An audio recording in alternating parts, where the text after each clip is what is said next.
পরিবর্তন করতে হলে সমাজের যারা দায়িত্ব রয়েছে তাদেরকে দায়িত্ব পালন করতে হবে।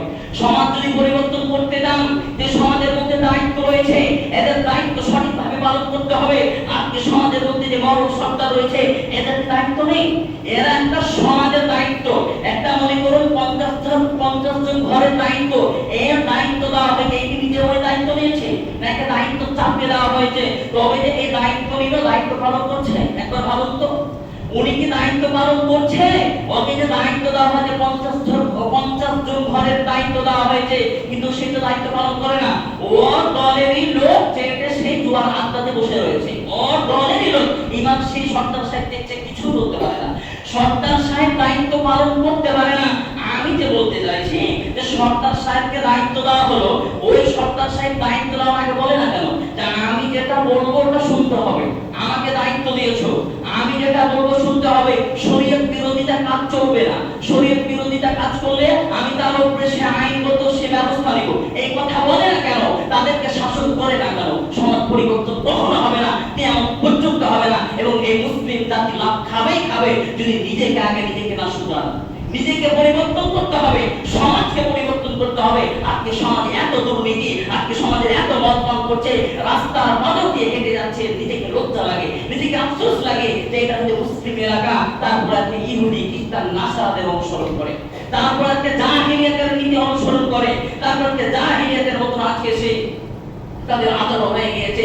আজকে কেউ বাধা দেওয়ার কেউ নেই, তাদেরকে যে বাধা দিবে, তাদেরকে যে নিষেধ করবে তোমরা এই কাজ করো না, তোমরা এই কাজ করছো করো, আজকে বাধা দেওয়ার কেউ নেই। সম্মানিত উপস্থিতি, রাসূল সাল্লাল্লাহু আলাইহি ওয়াসাল্লাম বলেন কুল্লুকুম রাঈন ওয়া কুল্লুকুম মাসউলুন আন রাঈয়াতি। প্রত্যেক মানুষ হচ্ছে দায়িত্বশীল, পৃথিবীতে যত মানুষ আছে প্রত্যেকটা মানুষ দায়িত্বশীল, এবং প্রত্যেক দায়িত্ব সম্পর্কে জিজ্ঞাসা করা হবে, প্রত্যেক দায়িত্ব সম্পর্কে জিজ্ঞাসা করা হবে।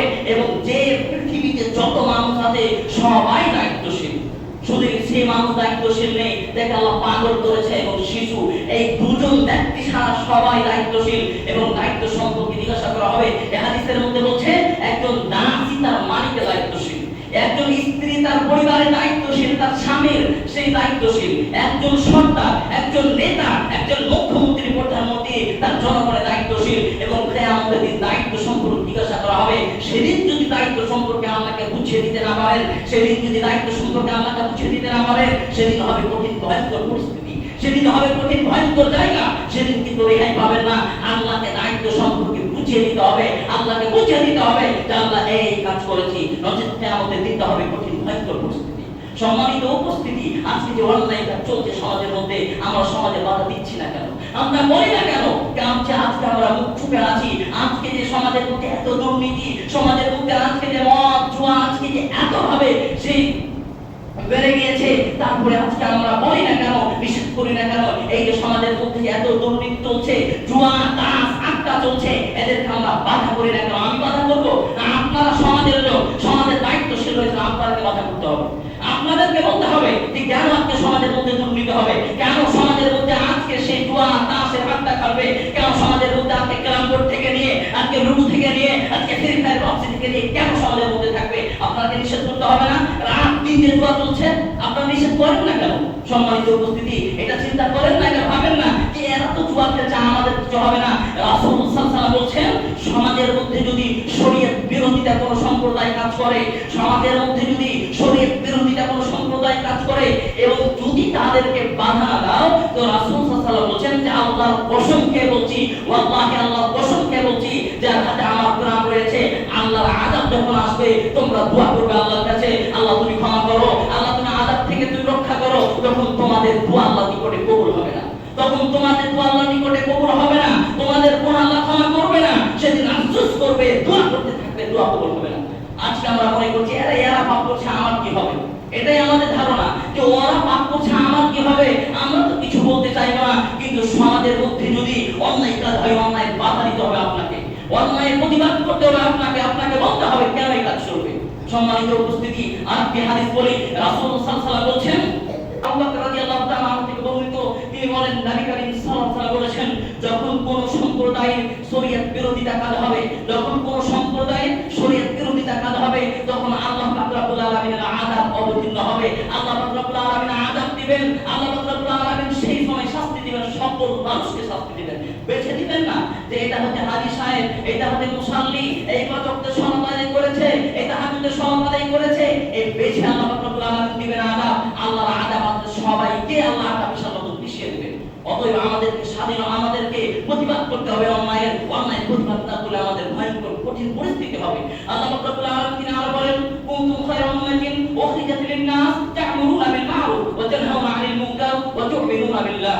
আল্লাহ বলেন, পৃথিবীর মানুষ তোমরাই হচ্ছে সর্বশ্রেষ্ঠ জাতি, তোমরাই হচ্ছে সবচাইতে খাঁটি জাতি, যাকে আল্লাহ রাব্বুল আলামিন সৃষ্টি করেছেন ভালো কাজের আদেশ দেওয়ার জন্য এবং মন্দ কাজ থেকে নিষেধ করার জন্য।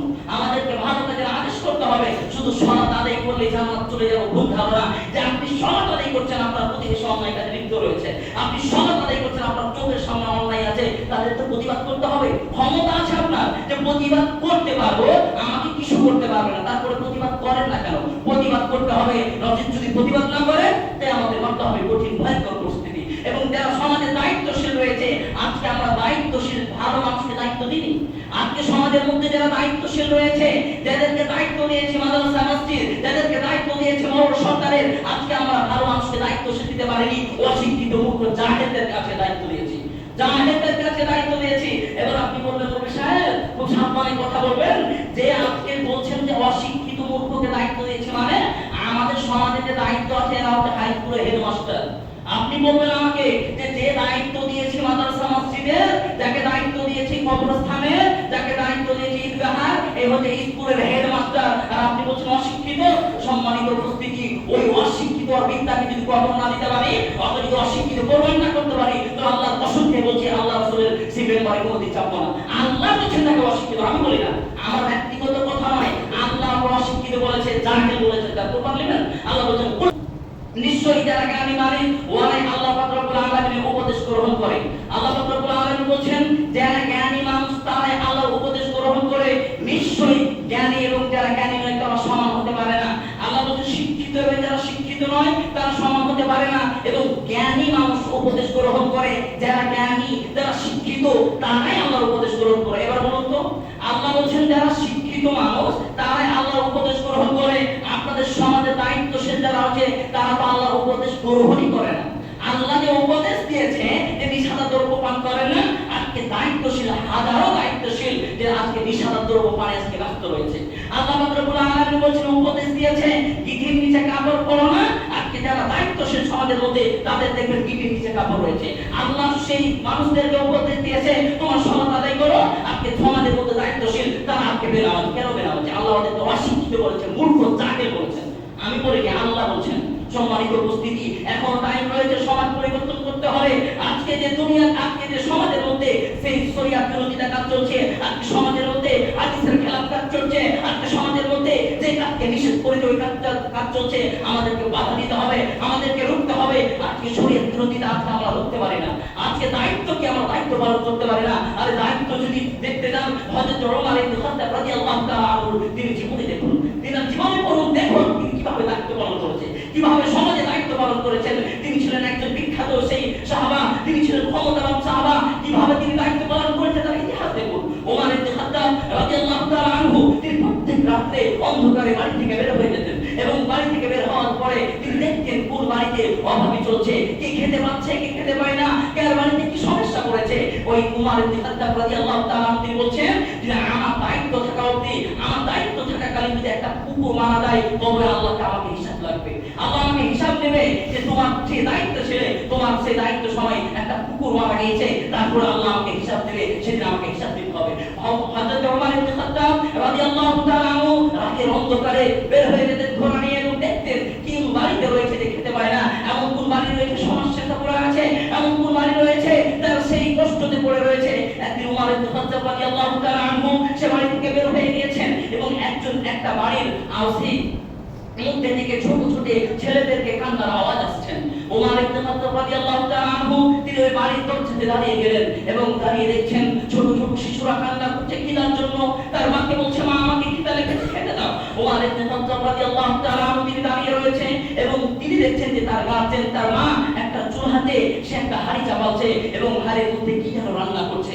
ওমর রাদিয়াল্লাহু তাআলা আনহু তিনি বলছেন, আমি অনেকক্ষণ দাঁড়িয়ে ছিলাম, অনেকক্ষণ অনেকক্ষণ দাঁড়িয়ে থাকতে থাকতে ওই ছোট ছোট ছেলেরা কান্না করছিল খাবার জন্য, বলছে মা খিদে লেগেছে খেতে দাও, মা খিদে লেগেছে খেতে দাও। ওই উমর রাদিয়াল্লাহু তাআলা আনহু তিনি বলছেন আমি অনেকক্ষণ দাঁড়িয়েছিলাম, দাঁড়িয়ে থাকতে থাকতে দেখলাম যে হঠাৎ তাদের আওয়াজ বন্ধ হয়ে গেল, হঠাৎ তাদের আওয়াজ বন্ধ হয়ে গেল।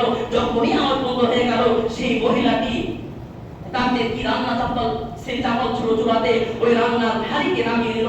উমর রাদিয়াল্লাহু তাআলা চিন্তায় পড়ে গেল যে ছেলেগুলো কান্না করছিল খাবার জন্য, হঠাৎ কান্না বন্ধ হয়ে গেল এবং ওই মহিলাটি সে চুলা থেকে হাড়িকে নামিয়ে দিল। কারণ কি উমর রাদিয়াল্লাহু তাআলা আনহু সে বাড়িতে আওয়াজ দিলেন এবং বাড়িতে আওয়াজ দেওয়ার পরে মহিলাটি এলো এবং বললে কি তোমার বাড়ি থেকে একটু আওয়াজ পেলাম, ছোট ছোট শিশুরা কান্না করছিল, ছোট ছোট শিশু কান্না করছে খিদার জন্য, অতএব তুমি কি রান্না করছিলে? আমি ভাবলাম তুমি রান্না করতে করতে তাদেরকে খাওয়া দিবে, তুমি বারবার বলছিলে যে একটু থামো আর একটু থামলে রান্না হয়ে যাবে, একটু থামো আর একটু থামলে রান্না হয়ে যাবে। হঠাৎ দেখলাম তাদের আওয়াজ বন্ধ হয়ে গেল, তারা ঘুমিয়ে গেল। এমন কি সেই মহিলাটি বলল ওগো আমার বাড়িতে কোনো খাবার নেই এবং আমার সন্তানেরা প্রতিদিন কান্না করে খাবার জন্য, অতএব আমি তাদেরকে সান্ত্বনা দেওয়ার জন্য, তাদেরকে বোঝাবার জন্য আমি হাড়িতে পাথর চাপিয়ে দিতাম এবং চুলাতে চাপিয়ে দিতে রান্না করতাম এবং তারা কান্না যখন করতো মা খিদে লেগেছে আমাকে খাওয়া দাও, তখন আমি বলতাম আর কিছুক্ষণ থামো, আর কিছুক্ষণ থামো, কিছুক্ষণের মধ্যে হয়ে যাবে। এমন করতে করতে আমার ছোট ছোট শিশুরা ঘুমিয়ে যেতেন এবং আমিও সেই চুলা বন্ধ করে আমিও ঘুমিয়ে পড়তাম। উমর রাদিয়াল্লাহু তাআলা আনহু তার পার্লামেন্টে যে তার নিজের কাঁধের উপরে চাপে খাবার নিয়ে আসলেন এবং মহিলাটিকে দিলেন এবং বললেন সকালে তুমি দেখা করবে। মহিলাটি আফসোস করে বলেছিল আমাদের গভর্নমেন্ট উমর ইবনে খাত্তাব রাদিয়াল্লাহু তাআলা আনহু যদি এমন আমাদের খোঁজ খবর রাখতেন কত না ভালো হতো, চিনতে পারেন যে এটাই উমর। তিনি বলছেন উমর যদি আমাদের এই মতো খোঁজ খবর রাখতেন যে আমাদেরকে আমরা খেতে পাচ্ছি না তবে কতই না ভালো হতো। মহিলাদের বলছে বাবা তুমি কে? তুমি এমন কোন আল্লাহর বান্দা যে তুমি তোমার নিজের কাঁধের উপরে চাপে আমাকে আটা এনে দিলে? সে উমর রাদিয়াল্লাহু তাআলা আনহু বললেন যে কালকে সকালে দেখা করবে, তুমি চিনতে পারবে, আমার পরিচয় বুঝতে পারবে আমি কে রয়েছি। এবং সকালে যখন মহিলাটি দেখছেন তিনি হচ্ছেন উমর ইবনে খাত্তাব রাদিয়াল্লাহু তাআলা আনহু, তিনি হচ্ছেন দায়িত্বশীল, যে কিভাবে দায়িত্ব পালন করতেন। আর কি সমাজের মধ্যে দায়িত্বশীল যারা, সমাজের মধ্যে যারা দায়িত্বশীল রয়েছে তারা সঠিকভাবে দায়িত্ব পালন করতে পারে না, সঠিকভাবে দায়িত্ব পালন করে না। আজকে তাদের সমাজে আজকে দুর্নীতি চলছে, তাদের সমাজে আজকে বিয়ে বাড়িতে গান বাজনা, আজকে প্রতিকলার মেয়েকে, আজকে ব্যবসা মেয়েকে সে গান বাজনা করছে, তার প্রতি প্রতিবাদ করি না আমরা, প্রতিবাদ করতে পারে না। আর ওই সন্তান সাহেব আবার তার বাড়িতে বসে বসে গান বাজনা শুনছে, আফসোস লাগে, খুব কষ্ট লাগে। আজকে আমরা দায়িত্ব পালন করতে পারে না। উমর ইবনে খাত্তাব রাদিয়াল্লাহু তাআলা ইতিহাস পড়ুন। উমর ইবনে খাত্তাব রাদিয়াল্লাহু তাআলা একবার তার শিশু হয়েছিল, তার বাড়িতে কোনো খাবার নেই, তার শিশু কান্না করতে খাবার জন্য এবং খাবার না খাওয়ার কারণে তার স্ত্রী তার সেই দুধ পান করতে পারে না তার সন্তান। তার স্ত্রী বলছে ওমরকে আপনি যান না গানিমতের মাল কিছু নিয়ে আসেন, বাড়িতে কোনো খাবার নেই, বাড়িতে খাবার না থাকার কারণে এই ছোট শিশু কান্না করছে, এই শিশু খেতে পায় না। উমর রাদিয়াল্লাহু তাআলা বলছে আপনি পারবো না সেই গানিমতের মাল আনতে, আমার এই ক্ষমতা নেই। সেই তার স্ত্রী বলছে আপনি যান আগে মাসের যে বেতন ওই বেতন থেকে কাটিয়ে দিবেন। উমর রাদিয়াল্লাহু তাআলা তিনি গেলেন এবং গানিমতের মালের যাকে দায়িত্ব দেওয়া হয়েছিল তিনি ছিলেন এবং তাকে বললেন আমার বাড়িতে কোনো খাবার নেই, আমার বাড়িতে কোনো কিছু নেই, আমার ছোট ছেলে দুধ পান করতে পায় না, অতএব আমাকে কিছু খাবার দাও, এই খাবারের বিনিময়ে আগামী মাসে আমি সেই বেতনের টাকা দিয়ে কাটিয়ে দেব। ওই গানিমতের মালের যে দায়িত্ব ছিল তিনি বলেছিলেন এখন যদি আপনি মারা যান বলুন, এখন যদি আপনি মারা যান তবে কে প্রতিশোধ করবে, কে শোধ করবে? এখন যদি আপনি মারা যান তবে এই যে খাবার নিয়ে যাচ্ছেন এর শোধ কে করবে? অতএব ওমর রাদিয়াল্লাহু তাআলা আনহু সেখান থেকে কান্না করতে করতে বাড়ি চলে এসেছিলেন। সম্মানিত উপস্থিতি, কিভাবে দায়িত্ব পালন করতেন, এমন ভাবে দায়িত্ব পালন করতেন আজকে তাদের ইতিহাস পড়া প্রত্যেকটা দায়িত্বশীল উচিত রয়েছে। যারা সমাজে দায়িত্বশীল রয়েছেন, সমাজে যারা দায়িত্বশীল আছেন, প্রত্যেক দায়িত্বশীলকে বলবো যে ওমর ইবনে খাত্তাব রাদিয়াল্লাহু তাআলা আনহুর ইতিহাস পড়ুন, একবার দেখুন তিনি কিভাবে দায়িত্ব পালন করেছে। আজকে সমাজের মধ্যে দায়িত্ব পালন করার পরও আজকে প্রতিবাদ করতে পারি না। সমাজের মধ্যে আজকে আমরা দায়িত্ব রয়েছে, সরকার সাহেব রয়েছে, আরে সরকারের তো ক্ষমতা থাকবে, এর তো ক্ষমতা থাকবে যা আমাকে 50 জন বাহিনীর যে ক্ষমতা আছে আমার কথা শুনতে হবে, কিন্তু সরকার সাহেব কিছু বলতে পারে না। আফসোস লাগে শরীয়ত বিরোধিতা কাজ চলছে, তারপরে আজকে সরকার সাহেব চুপ হয়ে বসে রয়েছে। আজকে সমাজের মধ্যে দায়িত্ব যারা, দায়িত্ব কিছুই পালন হয় না। সম্মানিত উপস্থিতি, আমাদের দায়িত্ব পালন করতে হবে। সমাজ যদি পরিবর্তন করতে যান, সমাজে যদি শান্তি আসতে আসতে চান যে সমাজে শান্তি নিয়ে আসতে হবে, সমাজ পরিবর্তন করতে হবে, তো আজকে দুর্নীতি চলছে, আজকে জুয়ার আড্ডা চলছে, আজকে তাসের আড্ডা চলছে। অতএব যারা এই সব কাজ করছে, যারা কাজ করাচ্ছেন, যারা জুয়ার আড্ডায় সমর্থ রয়েছেন, তো আপনাদেরকে বলছি যেই সমর্থ করছেন এর গুণা কিন্তু আপনার উপরে যাবে। 50 জন লোক খেলে দেখো হবে, আপনার একাই দেখো হবে। 50 জন ব্যক্তি খেলে দেখো হবে, আপনার একাই গুণা হবে। আপনি যদি জুয়াকে সমর্থ করেন এবং ওই জায়গাটা যদি আপনার থাকে, মনে করুন ওই জায়গা আমার এবং আমি সমর্থ করেছি জুয়া খেলার, অতএব 100 জন ব্যক্তি যা জুয়া খেলে গুণা হবে, আপনার সেটা গুণা হবে। তবে বলুন আপনি কেন বিনা দোষে গুণা নেবেন? আপনার কেন বিনা দোষে গুনাহ হবে? আপনি নিষেধ করেন না কেন? প্রত্যেকটা মানুষকে বলবো, প্রত্যেকটা দায়িত্বশীলকে বলবো, সমাজের মধ্যে যে দুর্নীতি চলছে, সমাজের মধ্যে আজকে জুয়ার আড্ডা চলছে, রাত 3টা 4টা অবধি সারা রাত জুয়ার আড্ডা চলছে, সমাজের মধ্যে আজকে মদ পান চলছে, এগুলো আমাদেরকে প্রতিবাদ করতে হবে, আমাদেরকে আওয়াজ তুলতে হবে, রুটে ধরতে হবে, আমাদেরকে বলতে হবে কেন আজকে শরীয়ত বিরোধিতা কাজ হবে। সম্মানিত উপস্থিতি, যেসব ভাইরা আজকে জুয়ার আড্ডাতে ব্যস্ত রয়েছে, যেসব ভাইরা জুয়ার আড্ডা খেলছো, যেসব ভাইরা জুয়া খেলছো, রাতকে রাত পার করে দিচ্ছ, যেসব যুবক ভাইরা আজকে তাসের আড্ডাতে ব্যস্ত রয়েছে, তোমাদেরকে রিকোয়েস্ট করছি, তোমাদেরকে বলছি, তোমরা টাইমের মূল্য দিও। টাইমের অনেক দাম রয়েছে, টাইমের মূল্য দিতে শিখো। আরে তুমি তো গুনাহ করছো, সমাজকে শেষ করে দিচ্ছ, সমাজকেও তুমি শেষ করছো। অতএব আমি প্রত্যেকটা মানুষের কাছে রিকোয়েস্ট, প্রত্যেকটা মানুষকে বলবো যে তোমাদের যে আজকে সেই সমাজের মধ্যে জুয়া আড্ডা চালু হয়ে গিয়েছে, এই জুয়াকে রুখতে হবে, আমাদেরকে প্রতিবাদ করতে হবে। এবং যেসব যুবক ভাইরা জুয়ার আড্ডাতে ব্যস্ত রয়েছে, তোমাদেরকে আমি বিশেষ করে আবেদন করব, বিশেষ করে রিকোয়েস্ট করব, তোমরা এই জুয়া থেকে বেঁচে থাকো, তোমরা জুয়া খেলো না। কারণ আল্লাহ রাব্বুল আলামিন তোমাদেরকে জুয়া তাস ক্যারাম বোর্ড খেলতে নিষেধ করেছেন। রাসূল সাল্লাল্লাহু আলাইহি ওয়াসাল্লাম বলেছেন কোন মানুষ যদি ক্যারাম বোর্ড জুয়া তাসে হাত দিল, সে যেন শরীরে রক্ততে হাত দিল।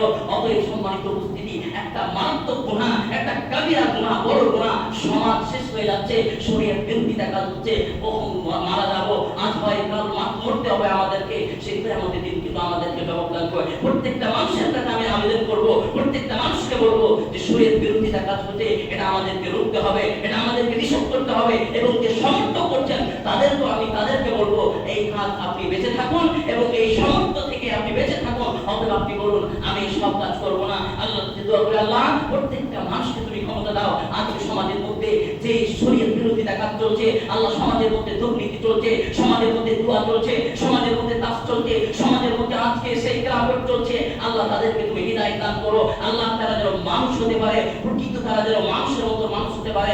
আল্লাহ প্রত্যেকটা মানুষ যেন যারা সালাত আদায় করতে পারে না, আল্লাহ তুমি তাদেরকে সালাত আদায় করার তৌফিক দান করো। আল্লাহ যারা এখন পর্যন্ত তোমার মসজিদ চিনতে পারেনি, আল্লাহ তুমি তাদেরকে হিদায়াত দান করো। আল্লাহ প্রত্যেকটা মানুষ যেন ঈমানের হারাতে মৃত্যুবরণ করতে পারে, আল্লাহ প্রত্যেকটা মানুষ যেন ঈমানের হারাতে মৃত্যুবরণ করতে পারে। তো তৌফিক দান করো, আমিন। ওয়া আখিরু দাওয়ানা আলহামদুলিল্লাহি রাব্বিল আলামিন।